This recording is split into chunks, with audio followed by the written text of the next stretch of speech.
Thanks, Dan. Thanks a lot. Welcome to Tuesday's Richie Allen Show. We're approaching 3 minutes past 5. It's January 15th, 2019. Hope you've had a good old Tuesday. Halfway through the winter now, are we? Are we? I think we are. If winter begins in December, I know it doesn't, but I always think December, January, February. So we're midway through winter, at least I think we are anyway. That's reason to be optimistic enough. Shall we do today's program then? Welcome back to the most listened to independent radio show in Europe. It's your Richie Allen Show.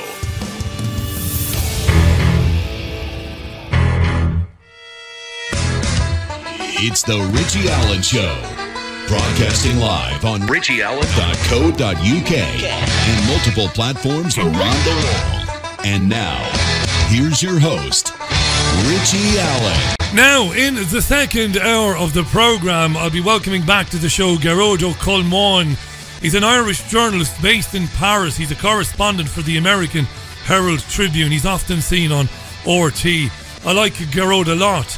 And we're going to talk about the Gilets Jaunes protests, how they started, how they've spread, not just around France, but in other parts of the world. We'll talk about Brexit as well, the Brexit betrayal, media manipulation and more besides with Gerardo Colmón in the second hour. Before that, though, we were due to do this on Thursday, but I welcome back to the programme an old friend and a long-time contributor, Jim Fetzer. Jim, of course, is a doyen of critical thinking, Professor Emeritus at the University of Madison, Wisconsin.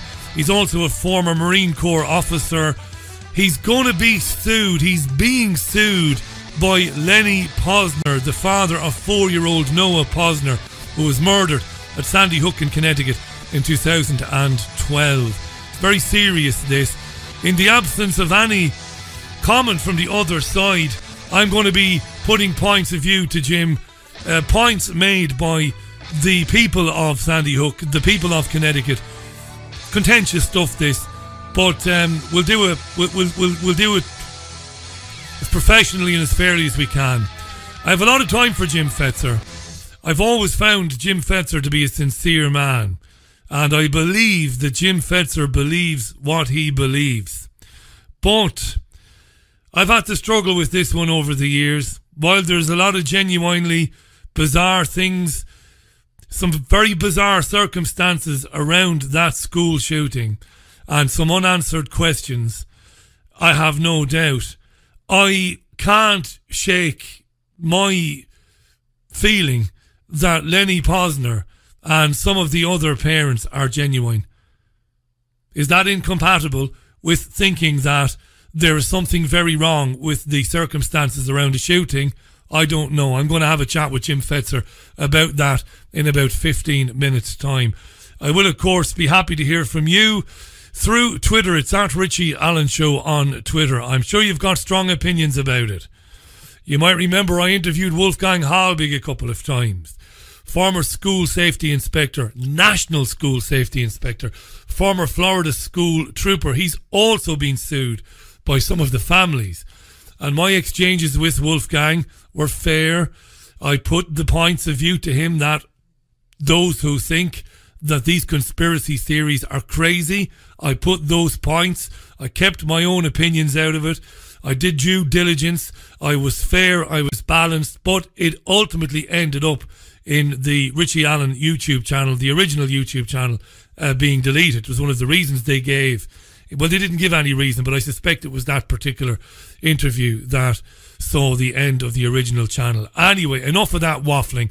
We'll get into it with Jim Fetzer very, very shortly. So there's only one story in a very shortened monologue today. That's Brexit. MPs are going to vote beginning at 7 o'clock when they'll vote on amendments. They've got some amendments to vote on. Short time after that, they're going to vote on whether to back Theresa May's deal for leaving the European Union. They've labelled this the meaningful vote, and there's been 5 days of debate on this as we've led up to it. May has called for politicians to back her deal or risk letting the British people down. but many of her own MPs will vote against her, joining opposition parties, and it's expected that she's going to get a hiding. And they're harking back to 1924. They're saying the defeat that she is facing will be the worst defeat ever faced or ever endured by a sitting Prime Minister since back in 1924. Now, if you've been watching Sky News or the BBC today, you might have noticed that behind the temporary outside broadcast units they've erected, because the media has been broadcasting from Westminster for days now, for weeks now, behind those temporary outside broadcast units are a sea of European Union flags, wall-to-wall blue with yellow stars. Yeah, there's an occasional Union Jack in there, and I saw one, but only one, leave means leave poster, but it's a sea of EU flags. Isn't that kind of interesting? Isn't it, my friend? Just a bit interesting, isn't it? You know, last week the media created a story about fascists and racist Brexit supporters. The media then stayed away for a day or two after Anna Soubry was allegedly harassed and Owen Jones. But then the media came back, and today it's very difficult to spot a Brexit supporter there. Listen to Kay Burley. This is recorded around 2:45 this afternoon or thereabouts. She's introducing two guests. Listen carefully to what Burley says. Let's speak to Tom Harwood, who is a reporter for Guido Fawkes and the former leader of the student wing of Vote Leave, and the journalist and author Rachel Shabby. Hello to you both. Thanks for joining us. I've described this as a carnival atmosphere today. How would you describe it? I think that's a very polite and generous way of putting it. Okay. What about that bell's slightly irritating, isn't it? Well, you should have been here a couple of weeks ago, trust me. But they see, it doesn't seem to be the division that we have seen over the last few weeks. One wonders what will happen over the next few weeks once the Prime Minister loses this vote, which she will probably undoubtedly do tonight. 'Tis a carnival, said Kay. 'Tis a carnival, and we don't see the division that we have seen. But there are no Brexit supporters, you ginger knobhead. You know, that's why you have unity. Like I said, it's been a sea of blue flags with little yellow stars. I did like the fact, though, that Rachel Shabby, the journalist, was having none of it. She could see through it, and she could see what Sky News was doing, and she wasn't impressed. I've described this as a carnival atmosphere today. How would you describe it? Listen to Shabby. I think that's a very polite and generous way of putting it. She's basically told Burley to F off there. It's a very polite and generous way of putting it. Shabby was visibly horrified by what Burley was doing, basically going beyond editorialising. Look at all the unity we have here today with all these EU flags behind us. Okay. What about that bell's slightly irritating, isn't it? Well, you should have been here a couple of weeks ago, trust me. Yeah, it was really bad a couple of weeks ago, but we sorted all that out now, and we've just got EU flags. But Kay was outdone by the BBC this morning, BBC Radio 5, which is a news and sports channel. Now, remember how often you were told growing up, this was rammed down your throat, about the professional standards of the BBC and the ethics, no bias and all of that. Remember all that crap you were fed growing up about the BBC? Remember? Listen to BBC Radio 5 Live at 7 a.m. on the dot this morning. Good morning. It's Tuesday the 15th of January, an historic date in the course of British politics and the future of our country. Today MPs will finally vote on a deal that would bring to an end our membership of the European Union and help define our place in the world for generations to come. It is 2.5 years since the country voted to leave the EU, and the nation still seems to be divided, with brutal battles in Parliament, new tribes forming, and leading characters being slain along the way. And it all comes down to this moment, a final rallying cry before the end game. This is a news channel now. This is the news channel at 7 o'clock while people are going to work listening to this. Defeat for the government's central policy on Tuesday would be historic. It would not only signal the failure of Theresa May's premiership but the failure of the Conservative Party as a party of government. We're in a stronger position than our detractors suggest. And that's one reason I will vote against the government's withdrawal agreement. Because simply put, it's a bad deal and Britain can do better. The only ways to guarantee we do not leave without a deal are to abandon Brexit, betraying the vote of the British people, or to leave with a deal. You can take no deal off the table by voting for that deal. We live in interesting times. Shadow Brexit Secretary Sir Keir Starmer joins us now. Good morning. Good morning, Keir Starmer. And I never thought I'd ever have anything in common with Keir Starmer. Morning. Morning. Are you a Game of Thrones fan? I am a fan, but whether that's really what we need today, I don't know. Brilliant. Whether that's what we need or not today, I don't know. Starmer could hear that bollocks going on before he was introduced. That's the BBC today, you see. Game of Thrones. Really? Entertainment, soap opera, dragging you in. Get the popcorn. It's going to be great later on. It's entertainment.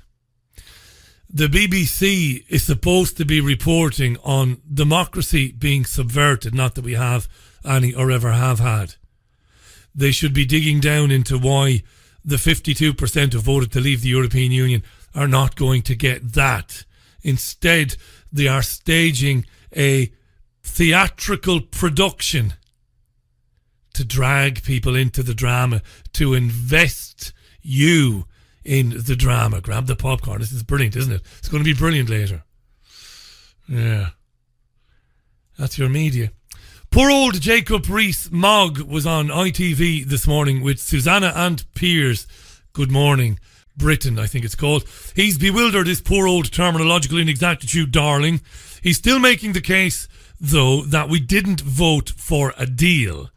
He's still making that case, to be fair to him, that we didn't vote for a deal, we voted to leave.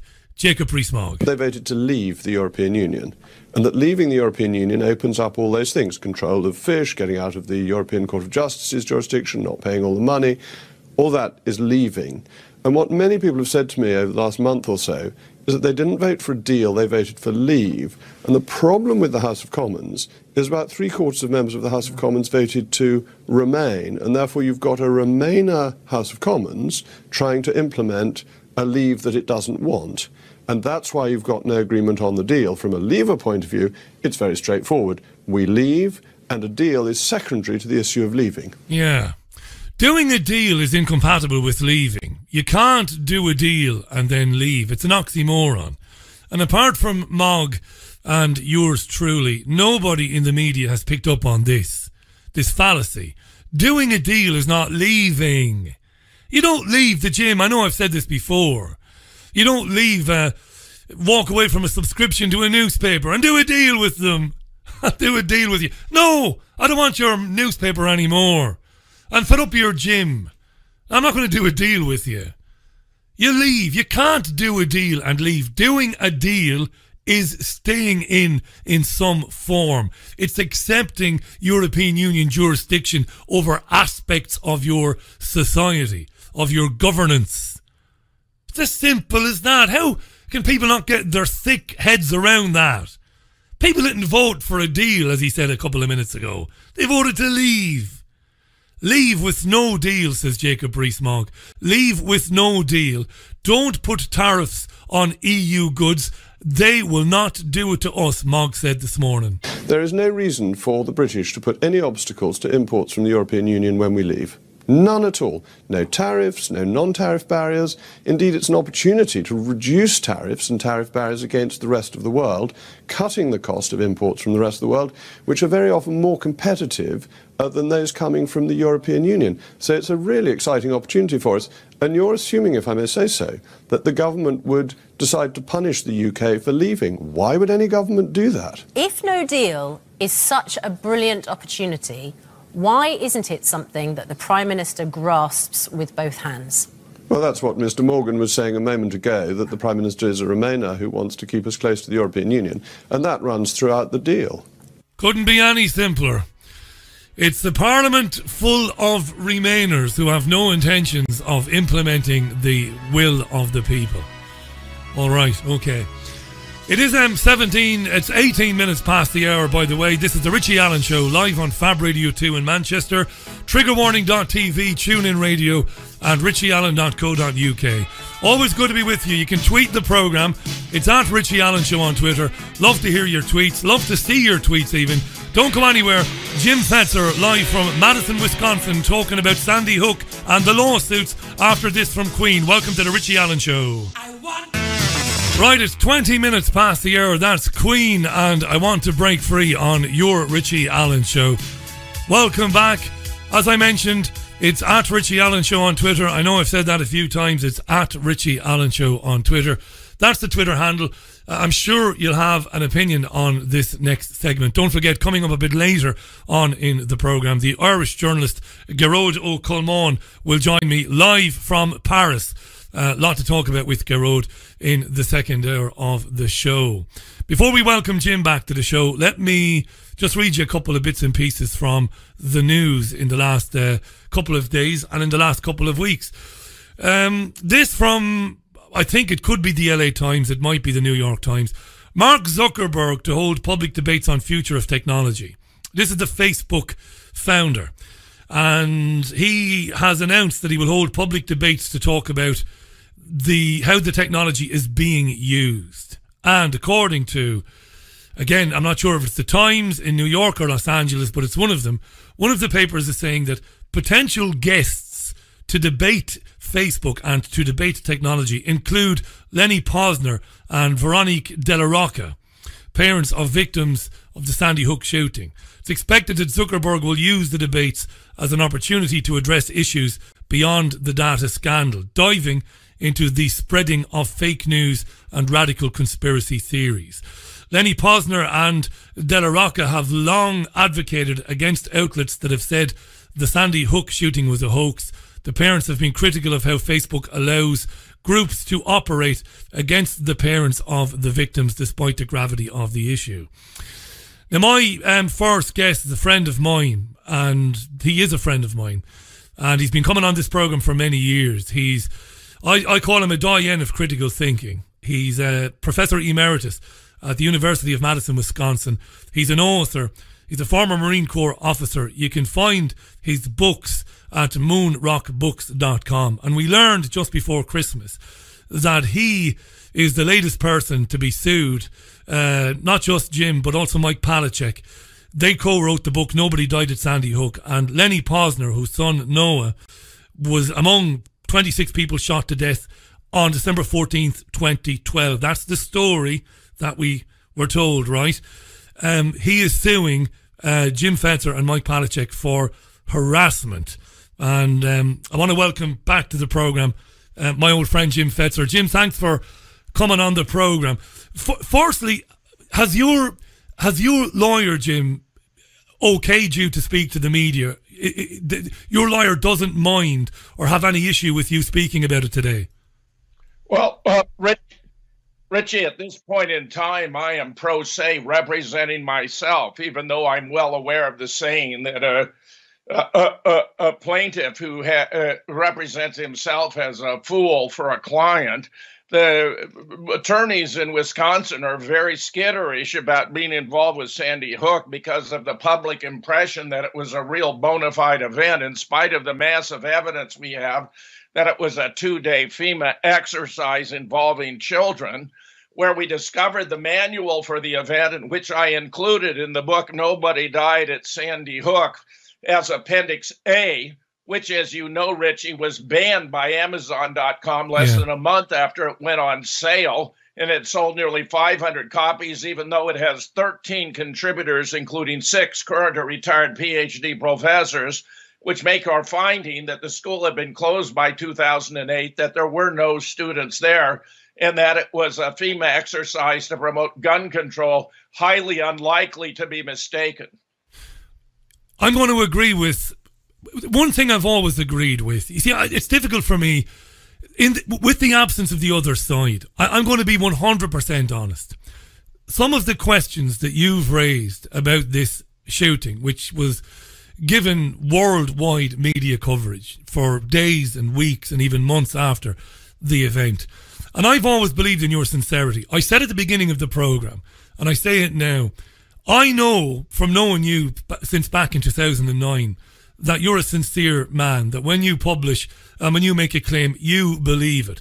Now, that doesn't compute for some people because they don't understand it. I'm never worried about whether somebody is right or whether they're wrong. All I'm interested in is their sincerity as, you know, as a radio producer and presenter, as a radio publisher. I just want to know that the person speaking to me is genuinely sincere in what they are saying. I've always believed in your sincerity, and I've been perplexed by some of the evidence you've put forward, some of the questions asked, and also some of the questions put forward by other people who are not here today. Some of those people have been sued as well. But I'm going to say this, and it's not in any way having a dig at you in any way, shape or form at all. I believe Lenny Posner. I don't believe that Lenny Posner is lying. And what I want to ask you is, are the serious questions you're asking about the event and how it happened and all the anomalies, and I agree with you, they're anomalous, and I've tried to get comment from the other side on this programme when I was interviewing Wolfgang 3.5, 4, 5 years ago when I had you on, and they refused to come on. Despite the assurances they'd be treated respectfully, nobody ever came on from the other side of it. Is it incompatible? I don't think it is incompatible that something very wrong happened that day, but also, Jim, some of these people, their children died. It's not because I don't want to believe them. To me, sincerity shines out of some of these people, not all of them. And I want to talk about one particular parent that I've never been happy with. One parent who made a video who was laughing before a press conference. We can talk about that later on. But is it incompatible, Jim? You know, the serious problems with the official story, but also it's plausible to me that some children died, Jim. I think Lenny Posner is sincere. Over to you. Well, Richie, if you think Lenny Posner is sincere, then you've been played. Lenny Posner isn't even a real person. That's a fictitious name he has used. We have been able to establish that the son he claims to have died at Sandy Hook, Noah Posner, was actually himself a fiction made up out of photographs of the person supposed to be his older stepbrother, Michael Vabner. We have established this in spades. Richie, if anyone wants to go and look at the evidence about Sandy Hook, including our proof that Noah Posner was a fiction made up out of photographs of Michael Vabner when he was a child, check out on BitChute a Sandy Hook update. Tracy loses, Wolfgang wins, the deep state strikes back, where I lay it out. We have been able to establish, Richie, on very strong evidence that the real name of Lenny Posner is Reuben Vabner, that the reason we have so many photographs of the guy who calls himself Lenny Posner with a person who's known to us as Noah Posner, when Noah Posner turns out to be Michael Vabner as a child, is because Lenny Posner is himself using a fictitious name. He actually is the father of Michael Vabner and posing as Lenny Posner, but his real name is Reuben Vabner. You know, I read the book because you made it available to me, and the hypothesis you just outlined there is very, very interesting. It's intriguing, but I'm gonna say it to you again with the utmost sincerity. As interesting as it is, and much as I'd be, you know, with the resources and with the ability and with the time to properly get into that, for me, it's not 100% conclusive, Jim. It's not. I don't think it is. I'm not saying you're wrong, and I'm looking at it and I'm doing you down here. I'm not saying that. I'm saying it's an interesting hypothesis. On the other side of it, I have this man who says, and I've seen the messages that he's been sent on, not recently, obviously, because I don't think he's on social media, but messages from people threatening to kill him, saying you're a big hoaxer, you're a big faker, yeah, your son never died. This guy has gone basically into hiding because there are people out there. Now, I would never, even if you were wrong, Jim, I would never blame that on you. That's intellectually redundant. I wouldn't do that. You're entitled to ask questions. There's no doubt about that. And that's what you're doing in your books. But Richie, people have gone after this guy, threatening to kill him and threatening to expose him. Can I just let me play a 45-second clip of the most recent interview that Lenny Posner did with US television. It's a very short clip, Jim. I think he did this with CNN. You'll be able to hear this loud and clear. This is Lenny Posner, the father of Noah Posner. I'm not going to say allegedly all the time. He's the father of Noah Posner. And here he is speaking to CNN, I believe, and I believe it's about 3 or 4 months. It might even be 6 months old. Have a listen. You don't like to reveal your location or appear on camera because of the amount of threats that you've received, in large part from people who incredibly have been led to believe that Sandy Hook, that the shooting was a hoax. I mean, this must be unfathomable to you and your family, and I'm so sorry. So can you please tell our audience about that if you can? Well, I know for people, it's hard to imagine that people think this way, that they have this type of worldview. I'm quite accustomed to it after years of being exposed to it and having to read comments that people post on my social media pages, making accusations and insulting me, the memory of my murdered son. So this is what I have to deal with. That was Lenny Posner, who was speaking on CNN some months ago. And Jim, these television programs have presented people who claim to be neighbours and friends of the Posners and people who've known Lenny Posner. I know that Megyn Kelly went to see the man and other. Now, I'm not declaring Megyn Kelly to be, a stand-up journalist, but a lot of people in the media went to meet the man and spoke with him, not just him, but other family members, and came back and said, these people are genuine and they're absolutely bewildered that they're being told your kids didn't die and none of this ever happened. Well, you're not looking at all the evidence. Frankly, I believe those allegations of threats and so forth are fabrications, just as the death certificate for Noah Posner is a fabrication. We have so much evidence that it was a FEMA drill, including the manual. We had participants who became confused about the date and put up donation websites on the 13th, the day before the event would take place. Even Adam Lanza, the alleged shooter, was recorded initially in the Social Security death index as having died on the 13th, which makes his feat in shooting 20 children and 6 adults the following day all the more remarkable. This is why I'm perplexed, Jim. This is why I'm perplexed, because I read the book. I was fascinated by the book. I was intrigued by the book. I cross-referenced as much as I could from the book while I was reading it, because we interviewed about the book when the book initially came out. And I can't deny that there's a lot of very, very uncomfortable questions that need to be asked about this. I wouldn't deny it, of course. But I believe if you're right, Jim, I believe they still would have killed people, Jim. They have to sell something like that to the public. They often kill people and murder people. And what a tragedy it is if as I believe, that children were killed, some children were killed, and their parents are being targeted now, not by you necessarily, but by others who are saying you're all a bunch of liars, when in fact the truth is there was some sort of very unsettling false flag event going on that day, but also, to substantiate that or to sell that, children were killed. I've listened to all the Posner audio and tapes that I possibly can, and to me Jim, it's just my opinion. I'm not saying I'm right. To me, sincerity, I get the guy. I think there's the guy who's grieving for his son. Over to you. Well, as George Burns once observed long ago, if you can fake sincerity in Hollywood, you've got it made. This guy is a good actor, but listen to this. Tony Mead has discovered that Leonard Posner has 23 websites he uses to attack those who are doing research on Sandy Hook. If any children had died, it would be common for them to file a wrongful death lawsuit against the school system for not providing sufficient security. That did not happen. But they might have been assured, Jim, hang on, they might have been assured, the families, that they will be taken care of.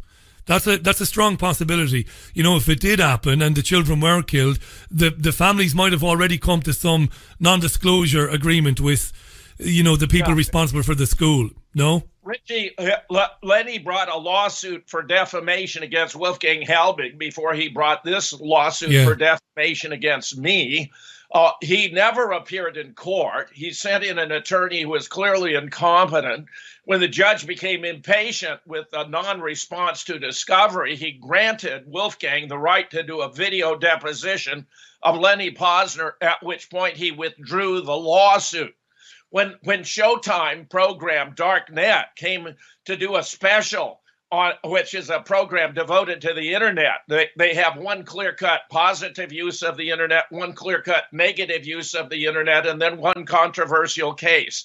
They did a program about Sandy Hook. They interviewed me here in my home for 4 hours.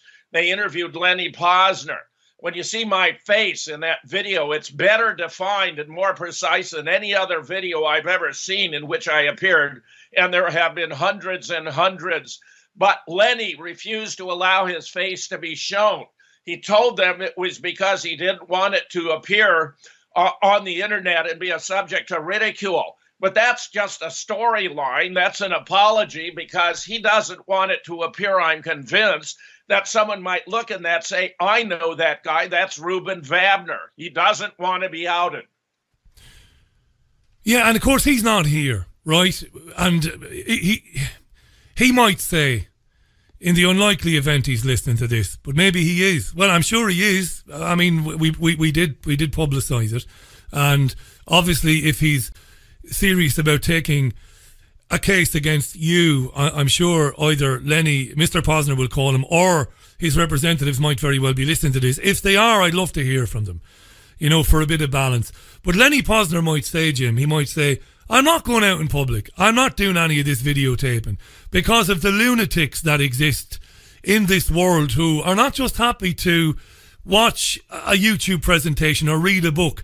They have to take matters into their own hands. I want to give you an example of that. I know I shouldn't do this, but I'm going to do it anyway. There was a ridiculous hoax perpetrated on the independent media in the UK several years ago. It was about satanic sex abuse cult operating in Hampstead. Now, first and foremost, let me qualify what I'm going to say. Satanic ritual abuse is real. I've interviewed victims of it, and it's genuine, and it does happen. But the Hampstead thing was ridiculous. And the people who pushed it, the truthers who pushed it on the south coast of this country, were morons. And they pushed it, despite there was no evidence whatsoever to support it. What ended up happening, the point I'm trying to make is, Jim, and again, I don't blame the truthers for this either. I don't blame the truthers for this, moronic as they are. You know what happened, Jim? People started going to Hampstead and pointing at people in the street and calling them baby murderers. I mean, Jesus Christ, Jim, can you imagine? Again, I don't want to sound like I'm having a go at you because it's got nothing to do with you. If I'm Lenny Posner, I'm not going on camera because all I'm going to have then is people putting that image all over the place. You know, go and find Lenny Posner, call him a liar, tell him that his child never died. So in the absence of Lenny Posner, he would probably say, I don't want to be on camera. I want to get on with the rest of my life. Although you could say, well, if he does want to get on with the rest of his life, why is he suing me? But anyway, back to you, Jim. Well, Richie, look, I'm not some kind of nut. I'm a former Marine Corps officer. I know you're not. I have a 35-year career as a university professor, offering principally courses in logic, critical thinking, and scientific reasoning. I've published 24 academic works. I've received a lot of accolades. I've held several distinguished professorships. My title now, as a retired professor, is Distinguished McKnight University Professor Emeritus from the University of Minnesota on the Duluth campus. I published over a dozen books in conspiracy research, all of which is collaborative, where I bring together the best experts on different cases. I have now 4 books on JFK, many of which are regarded as the best books ever published on the assassination because they approach it scientifically, working from the medical evidence out, sorting out the difference between the authentic and the inauthentic evidence. I've applied those same techniques to Sandy Hook, to the Boston bombing, to Orlando and Dallas, to Charlottesville. Anyone who wants to see the results of this research, which exposes a series of fraudulent events perpetrated by the government, in particular by the Democratic Party, to promote its gun control agenda, just go to moonrockbooks.com and check them out. We have a dozen books there. Richie, I would never make an allegation about anything that I could not prove, and I'm most certainly not making these allegations absent proof. I can prove everything I say. I would never accuse you of claiming something to be true that you didn't believe, number one, to be true, and number two, that you didn't believe you could prove. I made that clear from the get-go. Your credentials are impeccable. I find you a thoroughly decent man who's motivated by decency. I really believe that. And I've said that since day one. You're an intellectual heavyweight, Jim. If I was Lenny Posner's lawyer, you know what I would say to you? I would say, I'll tell you what, Mr. Fetzer, you're a very smart man. We all know that. And your research in recent years has taken you down rabbit holes where you believe that there is a very deep, rotten underbelly in society, a kind of a deep state, a kind of a hidden hand, and that they are manipulating events all the time. Mr. Fetzer, we know this because your books deal with these subjects. Now, Mr. Fetzer, I would say, if I was Lenny Posner's lawyer, isn't it true that when something happens like a shooting at Sandy Hook, Connecticut, isn't it true that your big old brain gets to work and before anything happens, you suspect foul play, you suspect a drill, or you suspect government interference? Go ahead. Well, that's a misdescription and a failure to understand the stages of scientific reasoning. In the beginning, we begin with puzzlement, Richie. That's the very first stage. Something doesn't fit into our background knowledge, or anomalies, inconsistencies. Sandy Hook abounds with them, including, for example, the presence of a sign, everyone must check in, porta potties in place. We had pizza and bottled water available at the firehouse. We had many with name tags on lanyards. We had children, parents bringing children to the scene where no parent would bring their child to the scene of a child shooting massacre. There was no surge of EMTs into the building, no string of ambulances to rush their little bodies off to hospitals where they could be declared to be dead or alive. No medevac helicopter was called.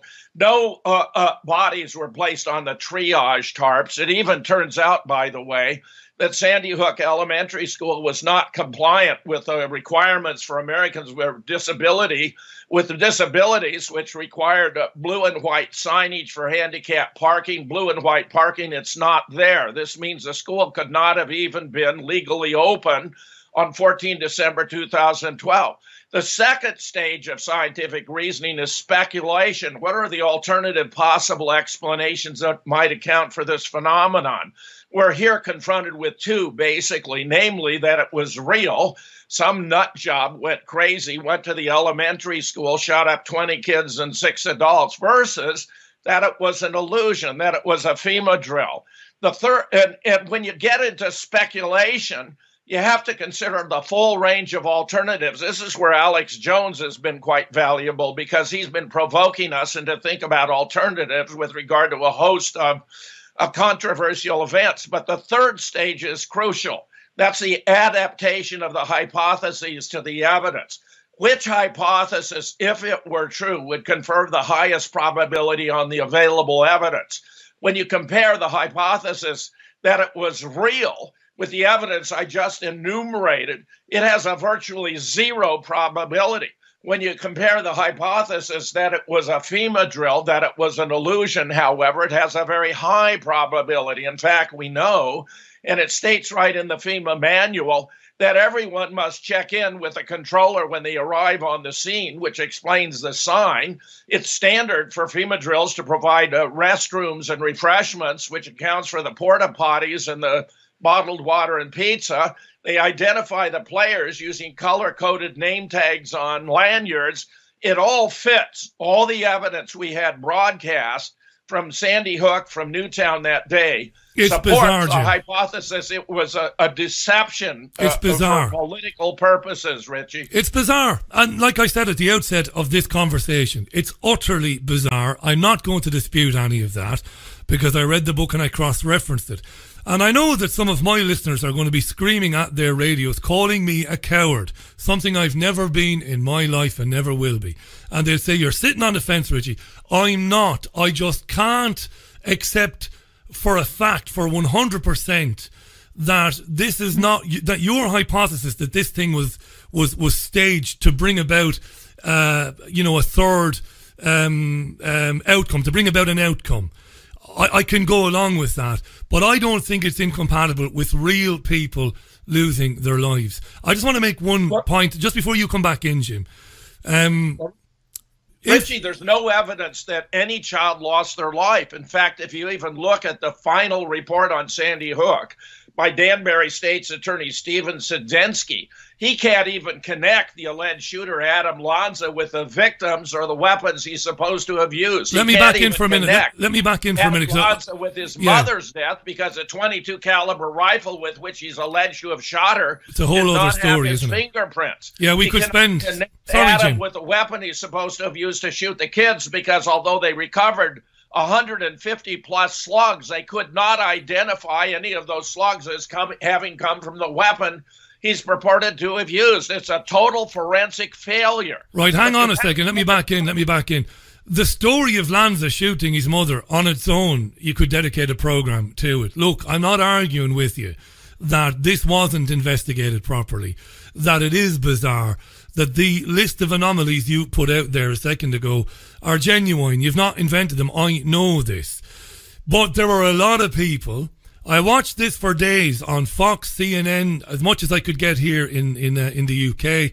I watched it on Sky News, and you're seeing all these different people who saw the bodies, all these people who claimed that they saw the bodies or dealt with the bodies. And let me just say one thing before you come back in. Part of the lawsuit that Lenny Posner has filed against you and others, one of the things that he did was he attached young Noah's death certificate to the lawsuit, but they did redact Posner's address because, again, he expresses concerns that he's going to be attacked if his address is out there. So there is a death certificate. Well, of course there's a death certificate, but it's different than the death certificate that Lenny Posner gave to Kelly Watt when, during 100 hours of conversation between them, she explained to Lenny she didn't believe a word he said, didn't believe he had a son, didn't believe he died at Sandy Hook.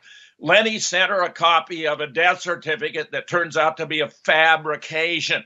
It has no file number. It has the wrong estimated time of death at 11 a.m. when the shooting, according to the official account, took place between 9:35 and 9:45. It has the wrong texture. The bottom texture, 2/3 or 3/4 of it is very dark. The top is very light. It's a combination of the bottom of a real death certificate with the top of a fake.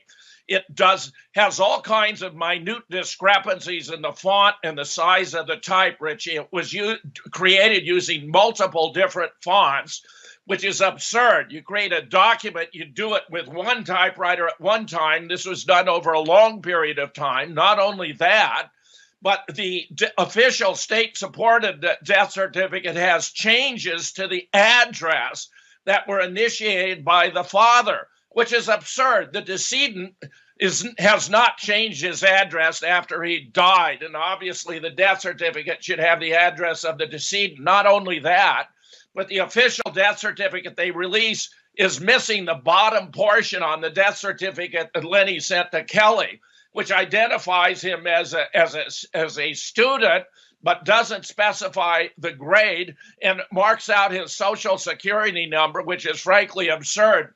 This fellow is dead. He's not going to use his social security number.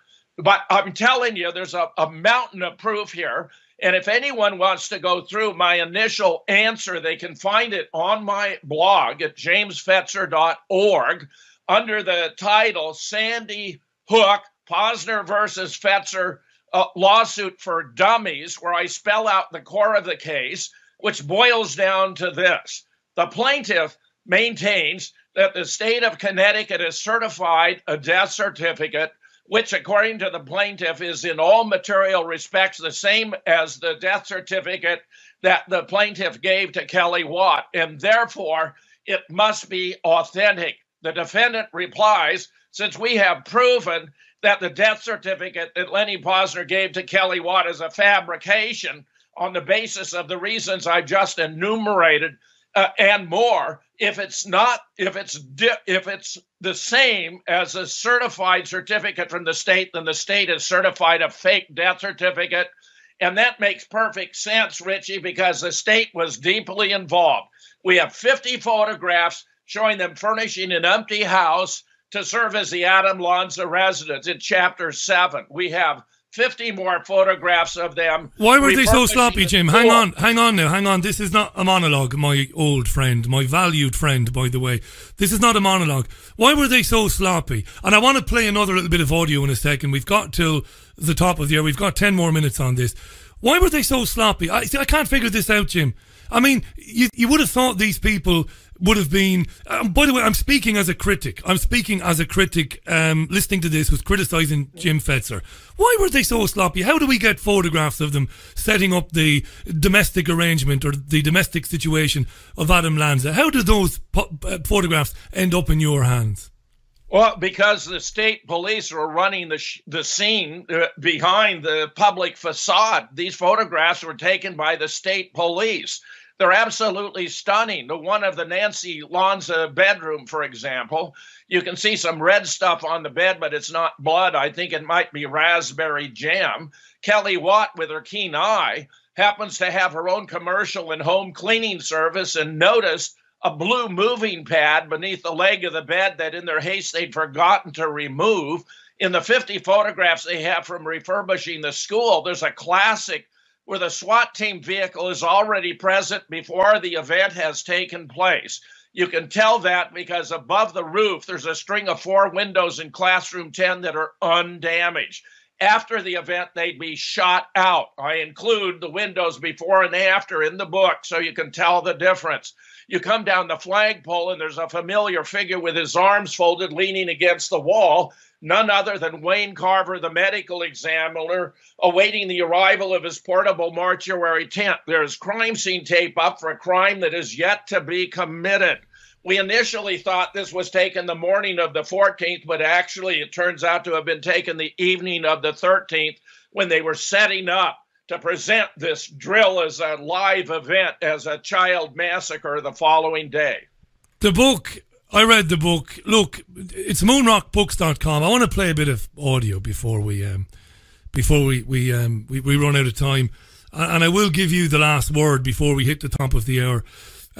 Old friend of mine, Jim Fetzer, is live on the line from Madison, Wisconsin. Lenny Posner, the father of Noah Posner, who we have been told, was murdered at the Sandy Hook school in Connecticut, of course, back in December of 2012, along with 26 other people, or including, he was one of 26 people, that's what we were told. He's sued a number of people and has filed suit against Jim Fetzer and Jim's co-author, Mike Palachuk. I want to play you a little bit of audio. And I'm not being obstinate, I'm not being stubborn, I'm not displaying cognitive dissonance.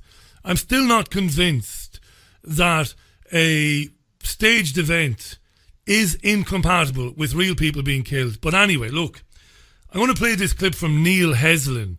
I'll do it very quickly, Jim. This is Neil Heslin, and he's speaking with Megyn Kelly. Neil's child was shot, Neil says, on the day, and he's talking again about the conspiracy theories around Sandy Hook. This is Neil Heslin. Well, it's accountability and responsibility. It's going on for 4.5, 5 years. The lies, the trauma that he imposes, the pain and suffering with the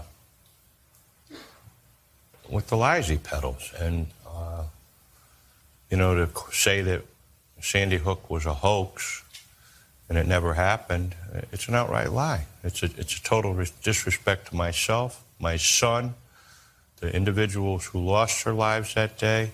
But it extends so much further than that. It's a disrespect to the community. and the law enforcement, the first responders.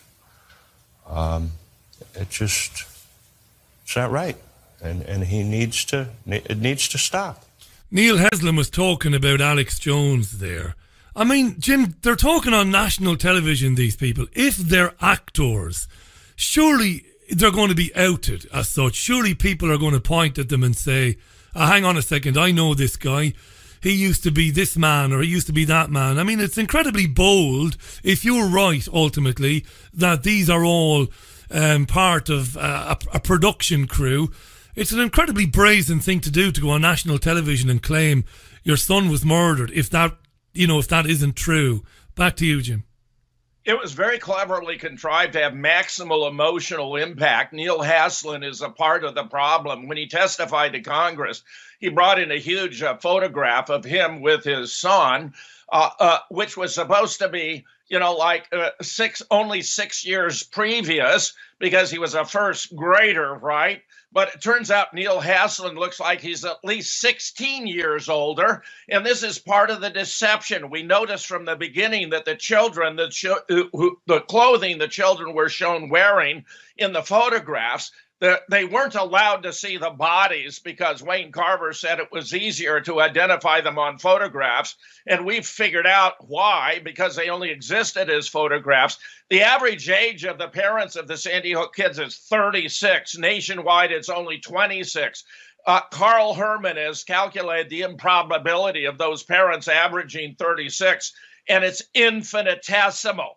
It did not happen. Meanwhile, they made out like bandits. Sympathetic but gullible Americans contributed between $27 and $130 million, divided between the 26 surviving families, Richie. They pocketed over $1 million from pretending to have children who died at Sandy Hook. He has filed a lawsuit against me. I welcome the lawsuit. I want a formal resolution within a court of law, and I'm pursuing it very aggressively. Mark my words, I'm very glad they brought this suit. That's as good a place as any to leave it, Jim. I'm not convinced that people didn't die there. I'm not convinced that Lenny Posner is lying and some of these people are lying. I mean, I did say there was one parent who did a media appearance. He walked out of a building, he was laughing and joking, and then he seemed to compose himself and tear up and give a statement. I think the man's name might be Parker. I found Robbie Parker, Richie. I found it strange, Jim, to say the least. And I'm not being cowardly, I'm not covering my arse. I just listen to Lenny Posner and I think, Jesus, there's the guy who sounds like he's broken, and others. And to me, the two scenarios can exist in side by side, that a sinister cartel of dark actors staged this event, but at the same time they offed some innocent children. I can see how that's possible. I have the utmost respect for you. I promised you the final word. I said you finished it really well, but I am going to give you the last word. We've got 35 seconds. I wish you well with it. Go ahead, Jim. It was sloppy because this was first of what would become a whole series of these orchestrated events, all of which are political theater. If you study the case and you want to support my efforts to oppose the deep state and reveal the truth about these fabricated events, go to moonrockbooks.com. And if you're so inclined, make a donation, large or small. We appreciate your efforts. We're seeking to minimize the legal costs, but discovery can be expensive. I'm going to depose these parties, including Lenny Posner, and I would welcome any support any of your listeners can provide for this most worthy effort. Well, next week, Jim, and if I don't do it, remind me, next week I'll send you $50, my old friend. If you don't see it coming in, remind me. I do have a terrible memory. And do remind me, but I'll put a reminder on the computer. I'll send you $50. I believe you've always been motivated by decency and sincerity. And because of that, a part of me, a good part of me wants you to be absolutely right. The other part of me hates the thought of you being wrong about the children anyway, because, if you are, well, then you have parents then who are dealing with bereavement and who are bewildered. But look, mate, I wish you the best with it. I know you'll be back on this program again anyway. It's moonrockbooks.com. folks, as Jim said. Good luck and keep us updated on it, Jim, as it proceeds, mate. Thanks for coming on and explaining it tonight to us. Thank you, Richie. I think you're the best talk show host in the world. I'm very honored to be on with you again. You're a gentleman. Thanks for saying that, Jim. Jim Fetzer, former Marine Corps officer, nearly 4 decades, or well, in fact 4 decades of teaching at university level, Professor Emeritus, Critical Thinking, University of Madison, Wisconsin, written fantastic books on JFK and many other subjects. Passionately believes in what he's saying, Jim. I don't believe for a minute that what he has done, what he has written, was designed to hurt anyone. He's motivated by one thing and one thing only, getting to the truth of the matter. That was Jim Fetzer live on the Richie Allen Show. It's approaching the top of the hour. We're approaching 6 p.m. UK time, the 15th even of January 2019. Gerodo Colmón will join the programme in a few minutes' time. We will change direction. We'll talk about the Gilets jaunes protests, which began in Paris but seem to have morphed or found their way or moved or expanded to other parts of the world. We'll talk about that. I know Gerold is very interested in what's happening with the withdrawal bill and the vote in Parliament. We'll talk about that as well. Is the far right on the rise in Europe? We'll ask Gerold about that. He's a great guy. We've got him for about a half an hour. So I think the smart thing to do is, first of all, to take some music, then come back, read some of your comments, and then get Gerold on. How about that? This is Marvin Gaye and a song called What's Going On the Richie Allen Show. 6:01 it is now. Europe's most listened to independent radio show. Thanks for being with me. Love this tune. Marvin Gaye, What's Going On the Richie Allen Show. Tuesday's programme. Let me tell you very briefly about tomorrow's programme. Gerald Celente joins the programme. Looking forward to that. I can't believe it's been about 7-8 months since Gerald was on the show. We'll have a look at the trends, predictions, the forecasts for 2019 with Gerald, and we'll give him a bit of. Say that again, Richie. We will give him a bit of credit too for the things he predicted accurately back in 2018.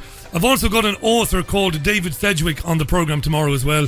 He's written a book about brainwashing at the BBC. Yeah, it came out just before Christmas. Fascinating book. David Sedgwick, academic man, who's fired some broadsides at the BBC in a book about how the BBC brainwashes the public. He'll be on the show with me tomorrow as well. So interesting stuff this week on your Richie Allen Show. Approaching 5 minutes past the hour. The 15th of... Why do you keep telling us the time and the date, Richie? You see, it was drilled into me. It's one of those things you can't... I'd have to go to a hypnotherapist to stop it. Drilled into me. Time and date and weather. As a young presenter, as a young producer, drilled into me. Every few minutes, the time, the temperature, and the date. Just in case people are stupid, you know? As they're driving around in their cars. Yeah. As they're driving around in their cars. Right, let's get Gerold on the programme then, live from Paris. Looking forward to this a lot. Top man is Gerold, and speaking of guests who've not been back on this programme for some time, it's been well over a year since Gerold was on the programme. He's a fascinating guy, and that's not in any way to patronise him. Very, very shrewd analyst, always brilliantly briefed.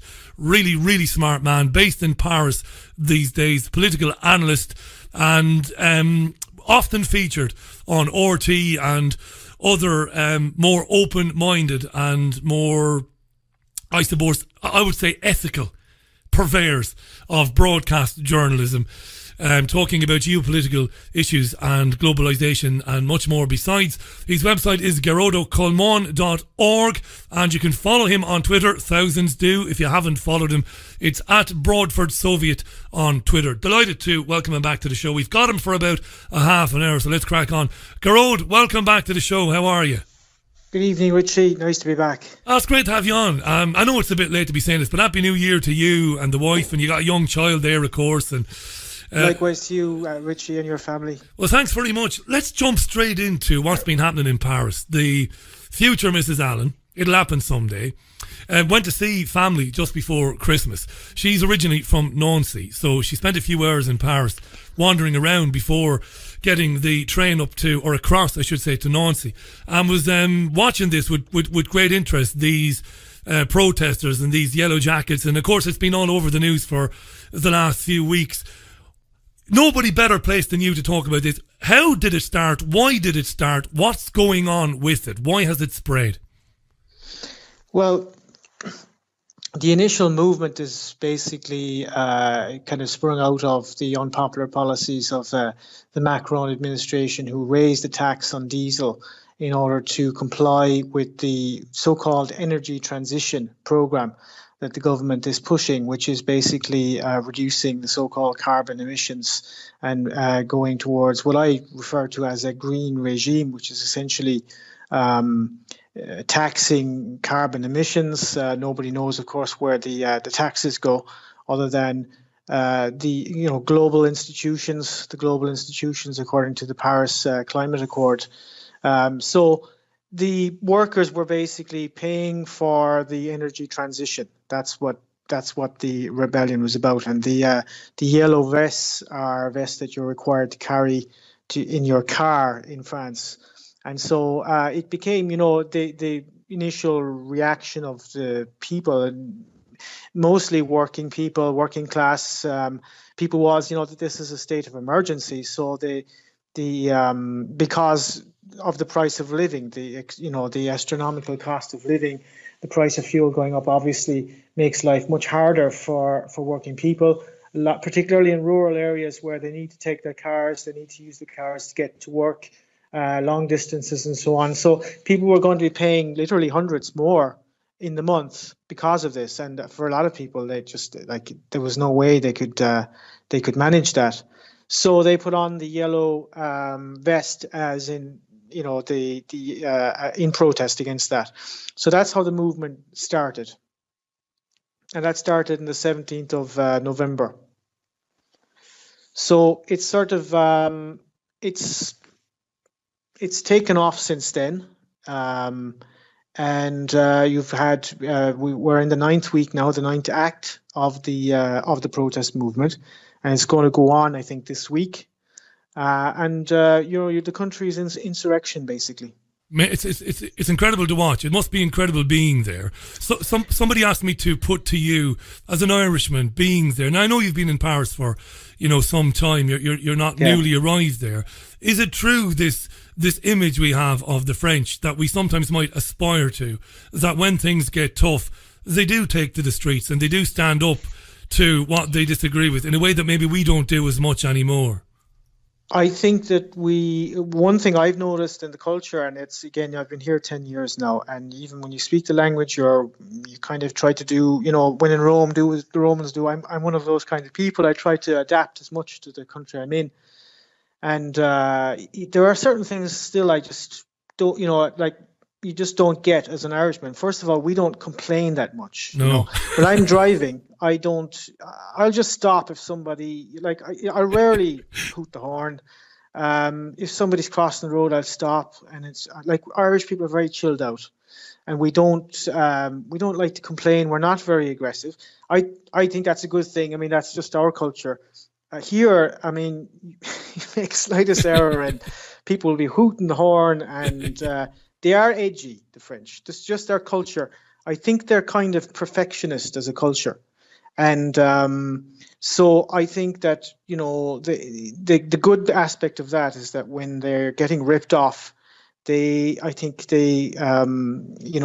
of realize that quicker than, say, we would, because Irish people tend to be a bit more complacent. So I think that's one fundamental difference. They are edgy and they're fiery, and they do have a temper. And they will fly off the handle.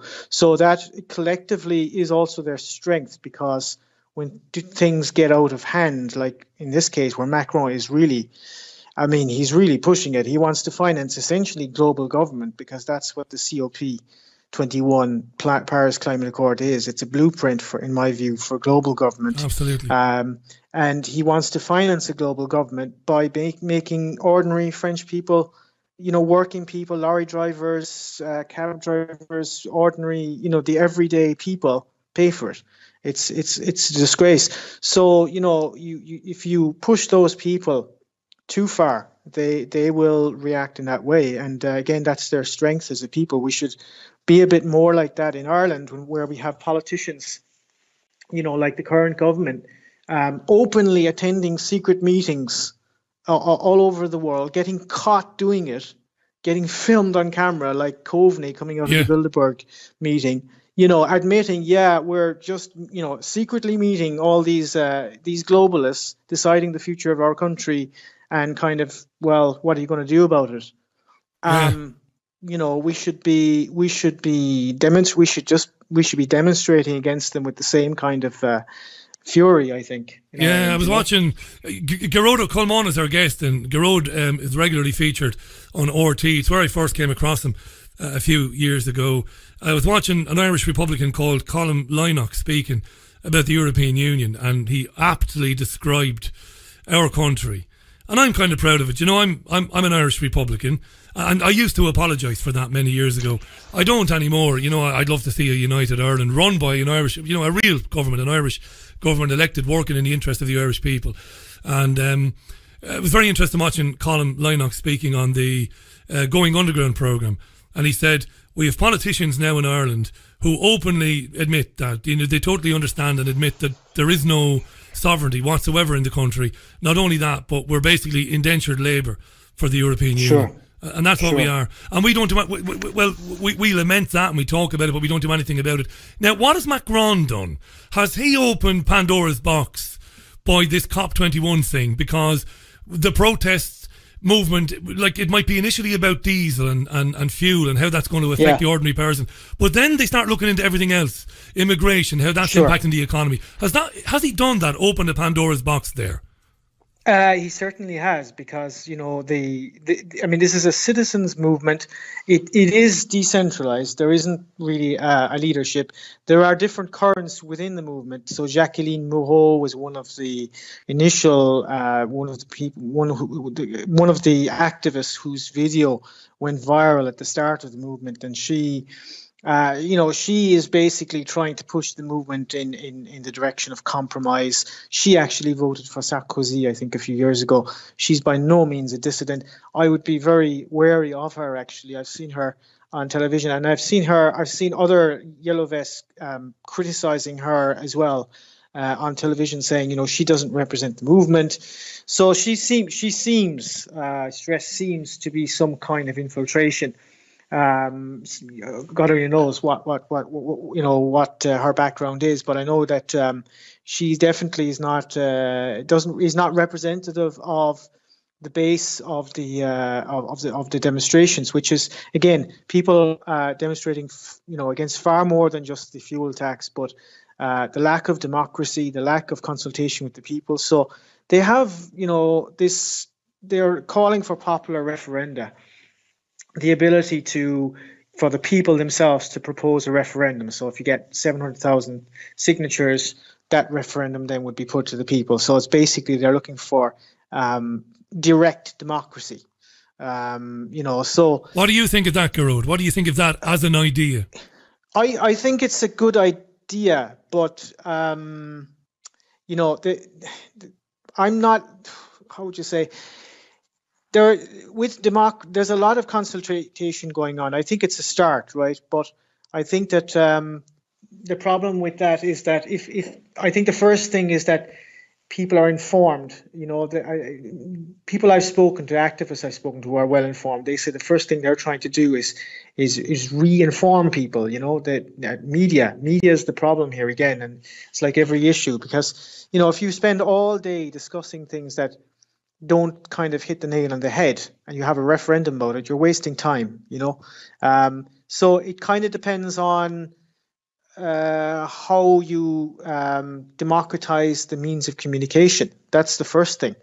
And I spoke to some yellow vests on Saturday about that, and some were very. It kind of, the level of knowledge of globalization varies. So one woman told me, the Rothschilds control everything. They run France. They run Europe. She knew what she was talking about in terms of the media. Another man told me, the media want a debate, but the debate is very limited, and so.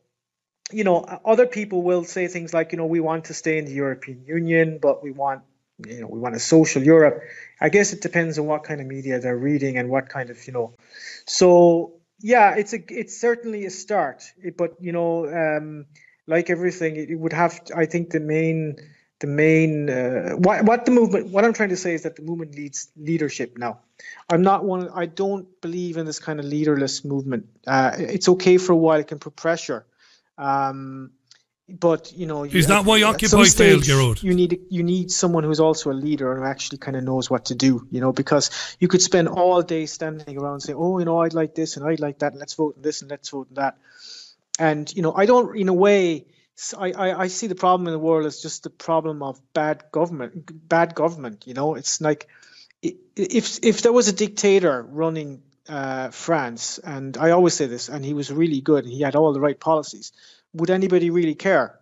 It's like, it's not actually our inability to vote on a daily basis that bothers us. It's our lives, not being able to take charge of our lives, and I think that's kind of, so I guess democracy in the workplace or a say in our future, that's what people want. They don't really care who sits in Parliament, Was that a problem with the Occupy movement? You just describing the leaderless aspect of that. I mean, the thing about the Occupy movement is, again, the ideology of the Occupy movement, and you had a similar type of one here a couple of years ago called Nuit debout, which is basically people up all night, was that they were, the kind of ideological current there was what the French call ultra-mondialist, kind of the anti-globalization movement, which is sort of, a leftist, ecological.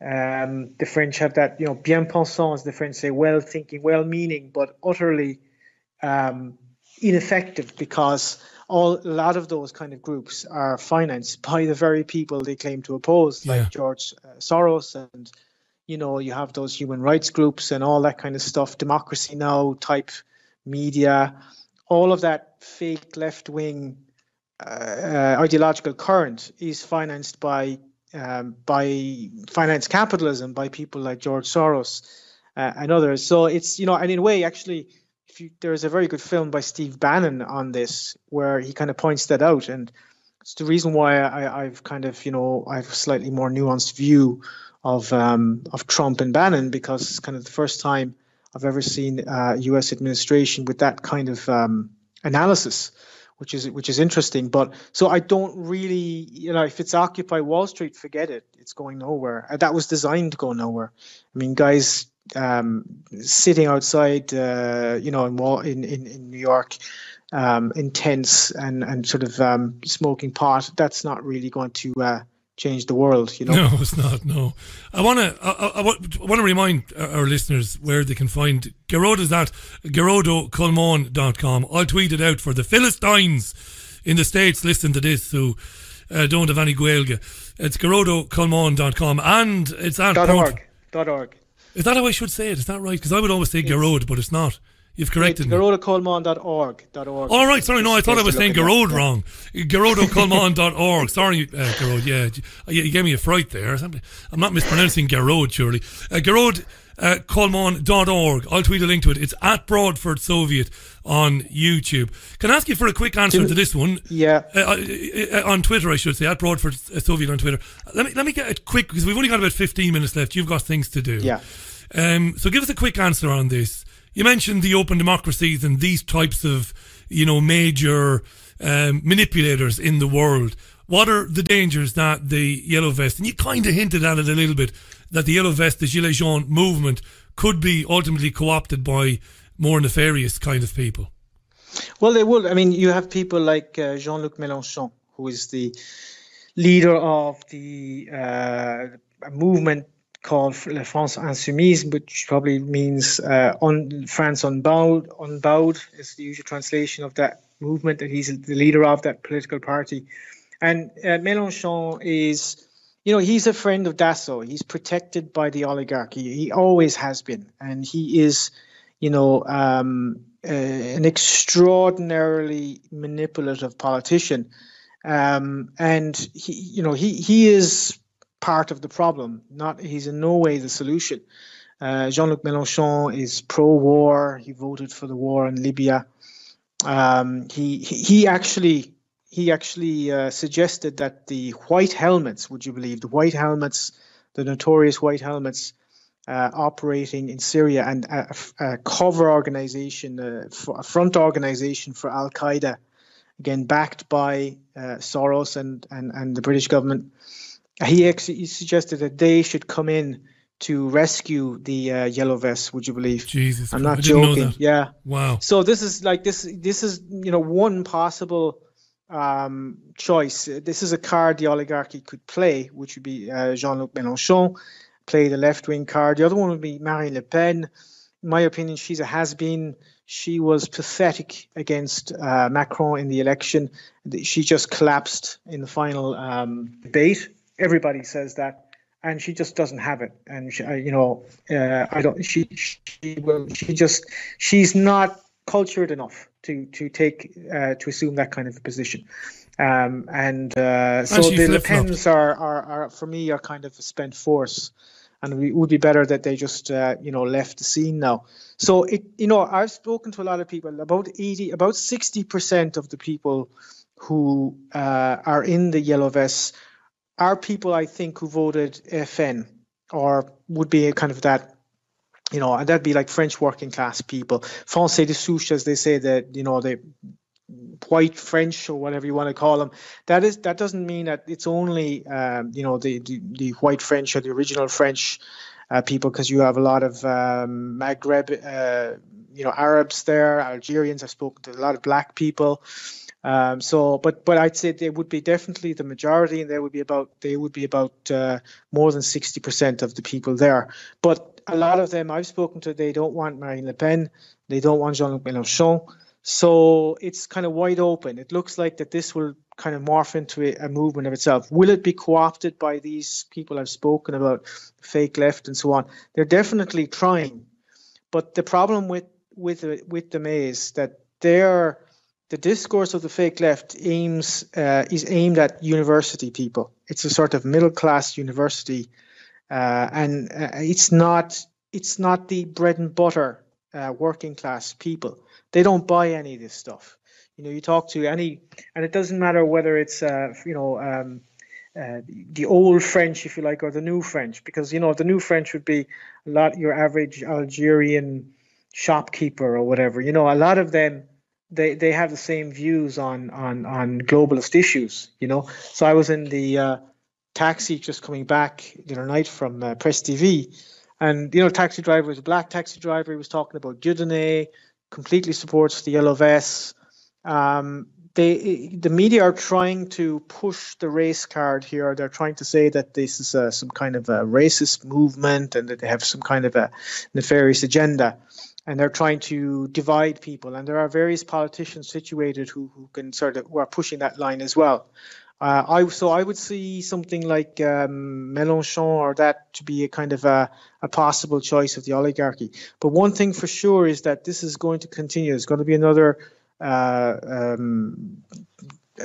act this week.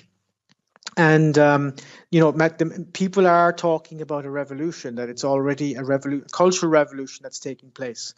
So the Macron regime is really in crisis. It's in trouble. Macron has just launched what he calls a national debate. But of course, there's no debate about anything. You're not allowed to talk about climate change, global warming. You're not allowed to talk about the migration crisis. You're not allowed to talk about the sexual revolutions happening in the schools and all this kind of stuff. These are all the big issues. And I suppose, again, to come back to, direct democracy, and I guess, if 20 people get together and start talking about nothing all day long and start voting, it's pointless. But if they really, talk about the real issues, we can make some progress, but that does depend on how well informed they are, Of course it does. Gearóid, I want to get into gearóideculmán.org, folks, Broadford Soviet on Twitter. I want to stay with this theme for the time we have left, this theme of migration. The meaningful vote will take place in Westminster at some stage in the next couple of hours. It's widely expected that it'll be one of the heaviest defeats for 70 or 80 years for a sitting UK Prime Minister. I opened my show up many times to callers, and I had Skypes and calls coming in from not only all over the UK but from all over the world, talking about Brexit and why we should leave the European Union. And they talked about jobs and manufacturing, and they talked about migration. Migration, you said so. You did a wonderful piece with Gemma O'Doherty a few weeks ago. I highly recommend. Thanks. No, it's really good. It's very, very educational. It's on Gemma's YouTube channel. Watch her chat with Gearóid about a lot of different things. She's getting censored now. I saw that. Yeah, her recent video was taken down, and she was told that 3 months without. As far as I understand, I sent her a message today. I've not heard back from her yet, but I understand she's been told she can't live stream for 3 months, and they've said something about copyright, about a photograph that was in the background, and it's absolute nonsense. It's because she's asking, she's winding people up because she's having the sorts of discussions that we shouldn't be having on shows like this. However big an audience we might have, it's nothing compared to RTE or the BBC or ITV. These are the conversations they should be having, but they're not having them. But back to what you said to Jim. It was amazing. I was punching the air watching it. I was watching it live. I was absolutely delighted. You talked about how the concern about unskilled or semi-skilled migrants putting pressure on job seekers in working class communities, that was a genuine concern of the genuine left going way back. And it was amazing you saying that, because a friend go ahead, talk about that. Yeah, very important, this, because it's not a right-wing thing. No, it's not. I mean, it's always been, look, the reason why the FN became popular is because of the decline of the PCF, the French Communist Party, who normally would get the working class vote in France, at least a considerable part of it. And because they declined for ideological reasons, I mean, that's a globalist party now. They are completely in bed with the ruling class. They no longer have a class analysis, and they haven't for a very long time. It is a fact that in the 1960s, from the 1960s on, the French elite feared a communist revolution in France. And that is a fact. They feared a working class rebellion because of working class militancy.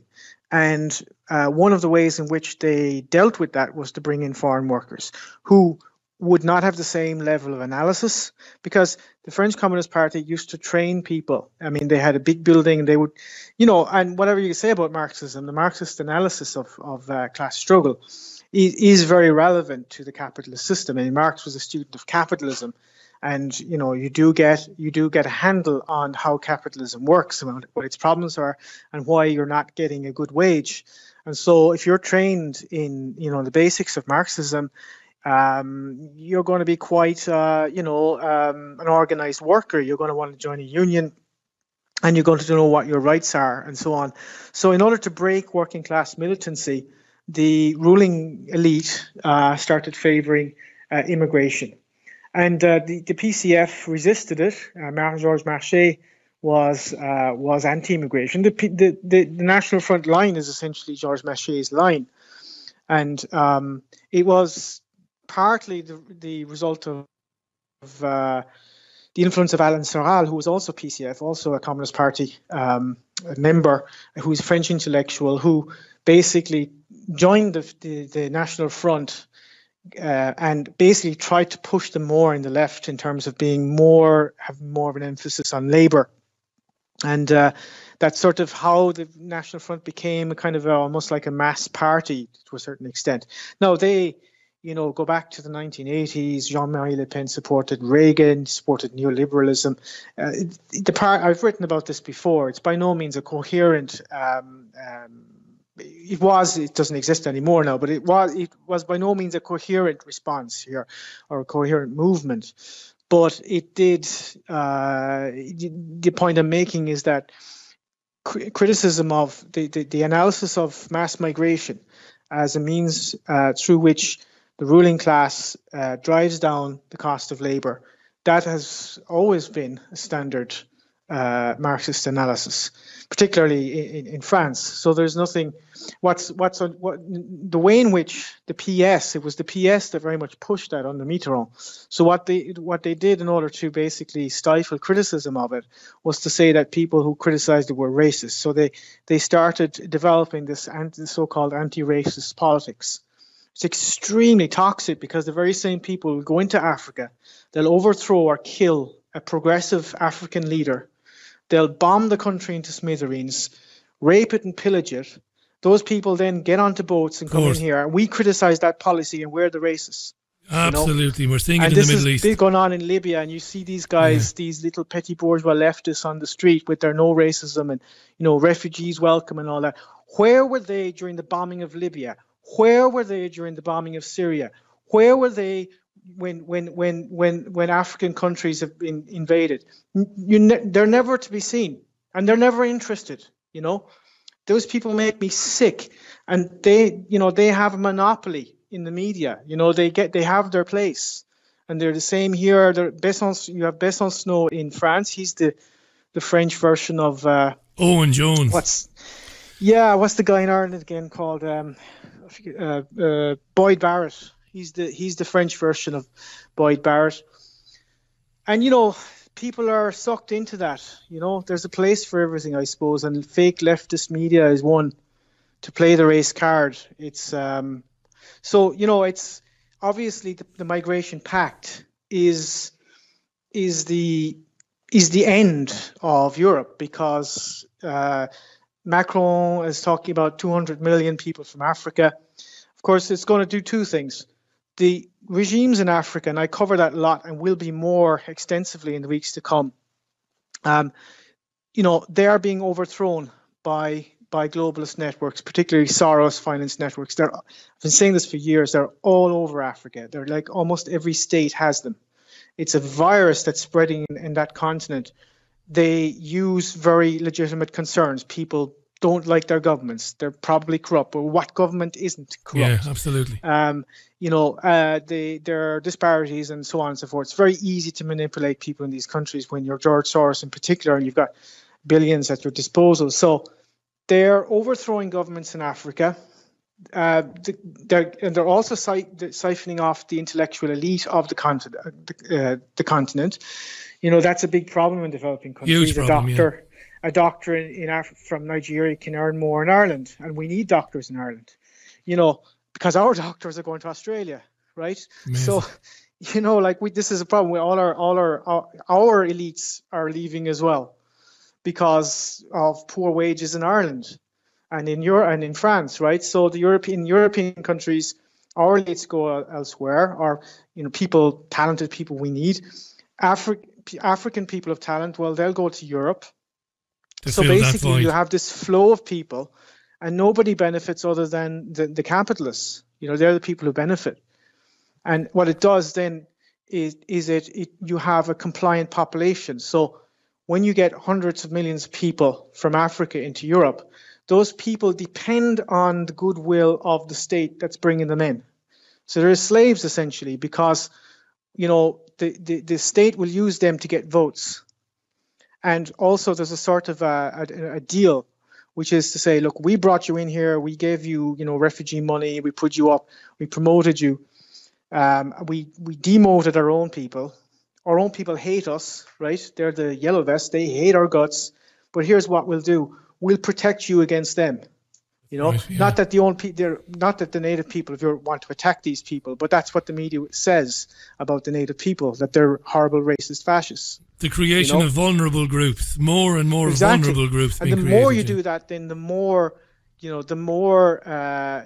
create a situation of possible civil war, because the indigenous people feel disenfranchised and resent the immigrants, of course. And the immigrants are going to feel, that they are disenfranchised as well, which they are in many respects because their countries have been, mowed down by globalization for the last century. So there's two processes really that need to be corrected there. I mean, we could talk about Trump and the wall. Yeah. He's right to build a wall because there are huge problems with these gangs, particularly the Mexican drug gangs and all of that, and the state needs sovereignty. But who overthrew the government of Honduras in 2008? Absolutely. The US had a role in that, and they had a progressive leader who might have had an idea of developing his country. But the US didn't care about that. Hillary Clinton and Obama, they were happy with the military dictatorship there. The US has been imposing all kinds of military dictatorships in these countries. They've never turned up and said, hey, why don't we try and develop this country so that these people can stay there, Let me ask you this, Garrod, because I'm mindful of the time. I know you have things to do. Look, we won't waste any time on Brexit. It's a given that it's not going to happen. I predicted that on the 24th of June 2 years ago. I'm no Nostradamus. I'm not known for my predictions, but I did predict the Alexis Tsipras Varoufakis mess before it happened, before they came to power. I got that one right. Look, Brexit is not going to happen, and there will be a second referendum, and it'll be fought on these lines of racism. Let me ask you a question. You describe divide and conquer far more eloquently than I have ever described it. And you have, absolutely. When will people like us, I don't mean like you and me, but when will people like us, say indigenous people, now I'm not indigenous to Manchester, I'm in Manchester, but I'm a white Irish guy. If I'm at home, when will the indigenous people and the migrants whose countries have been destroyed, when will they look at one another and go, you know what, we've a common enemy here? Now, I know that sounds very simplistic and foolish and idealistic, but when will light dawn on marble heads and people go, hang on a second, who's really running things? Let's do something about it. Yeah, I think that, what's needed is, first of all, there's, there's a kind of, the trap really, I suppose, is if you get a lot of sort of the so-called far right, and they're not interested in kind of more global issues. They just don't want the migrants here. Yeah. We don't want migrants here. There are too many here.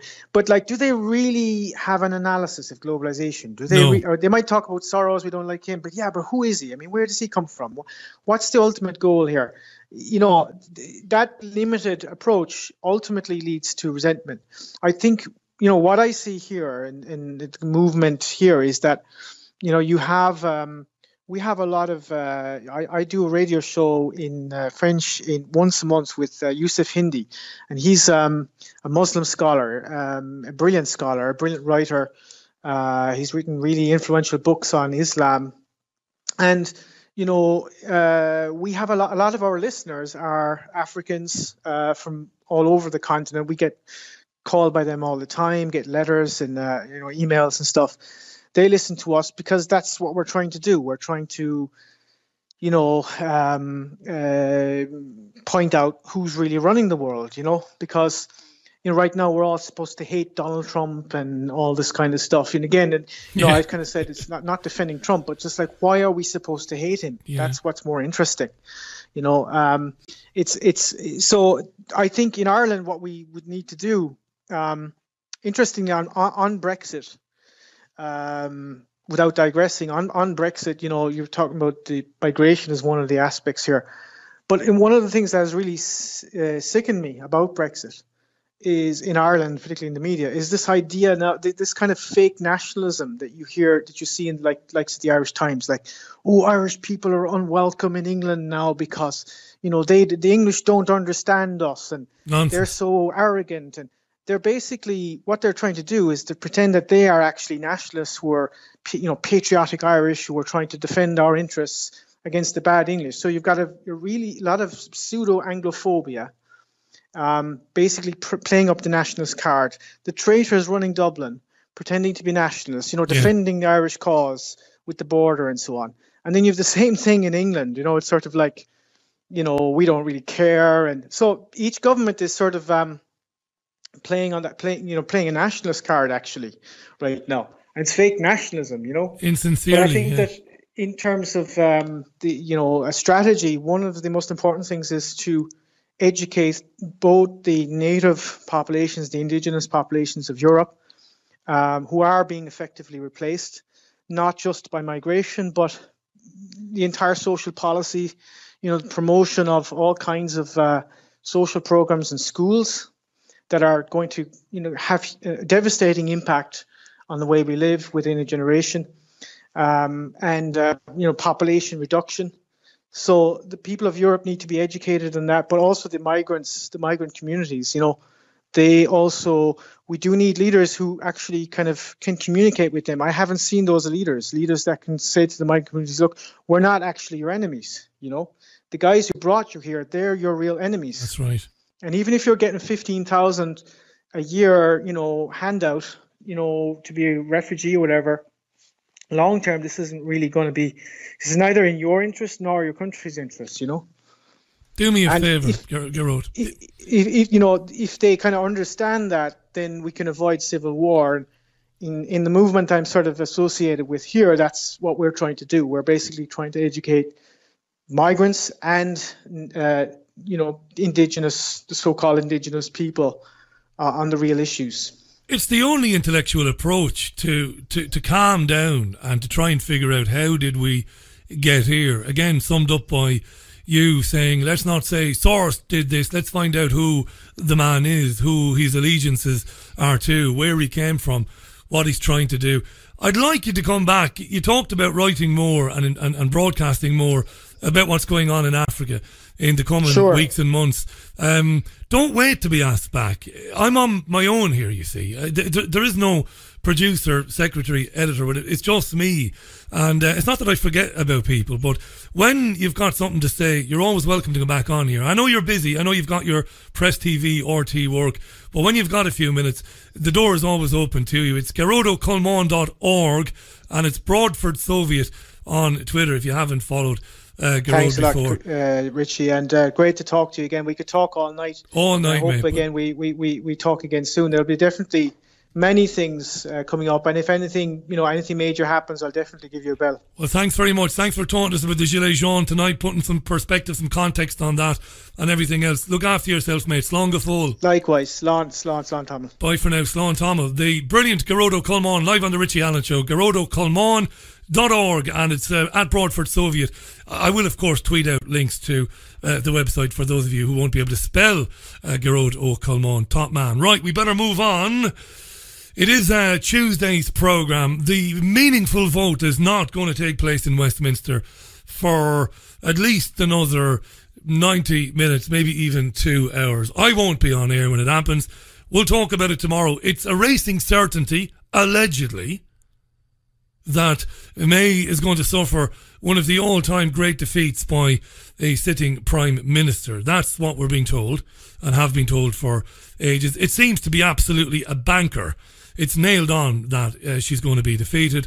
What happens then if and when Jeremy Corbyn decides to sue for a vote of no confidence in Theresa May, whether he'll get the support of the House there, his own party will support him, the Lib Dems maybe, and maybe the Scottish Nationals will support him. But as long as the DUP are supporting May, it's unlikely that will succeed. So it might just rumble on.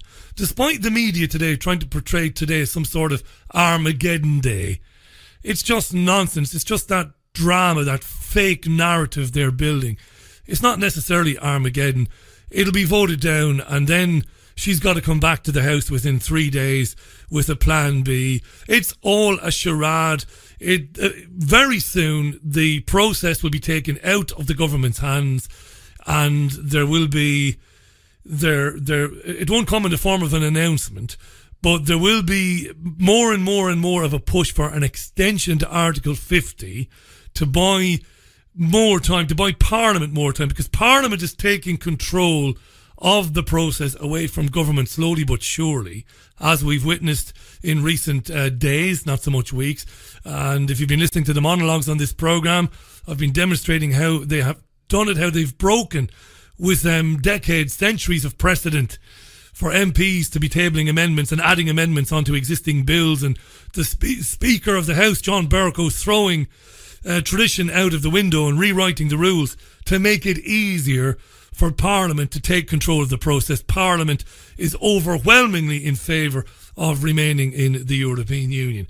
So the vote will happen later. She'll lose, and it won't be the Armageddon, at least not in the next 24, 36 hours that people say it will.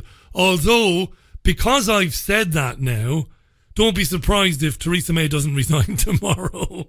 Richie Allen said nothing would happen. Nothing would happen. That big baldy bollocks. That big bald bollocks said nothing would happen. And then Theresa May fell on her sword. I'm not sure that's going to happen. We're coming up for 13 minutes to the top of the hour. Pretty packed show for Tuesday. Loads of comments on my conversation with Jim Fetzer earlier on. A lot of thoughts there. Interesting stuff. If you missed any of that, of course, you've always got the podcast and the YouTube videos. They will be up when the programme is finished. Here's Rod Stewart for you. Rod Stewart, Rhythm of My Heart on the Richie Allen Show. Top song, that.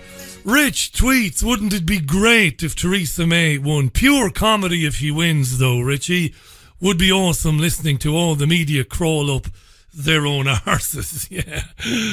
Yeah, it's like Les Dennis used to say, Rich, if it's up there, I'll give you the money myself. Not sure it'll be up there. Yeah, she's going to lose and lose big. Brexiteers can't stand it, quite rightly, because it isn't leaving the European Union. And the Remainers don't like it because they know they've got the government, and they know they've got the whole Brexit process by the short and curlies. The Remainers want more, right? They want no leave, no deal, second referendum. So there's no support for it, really.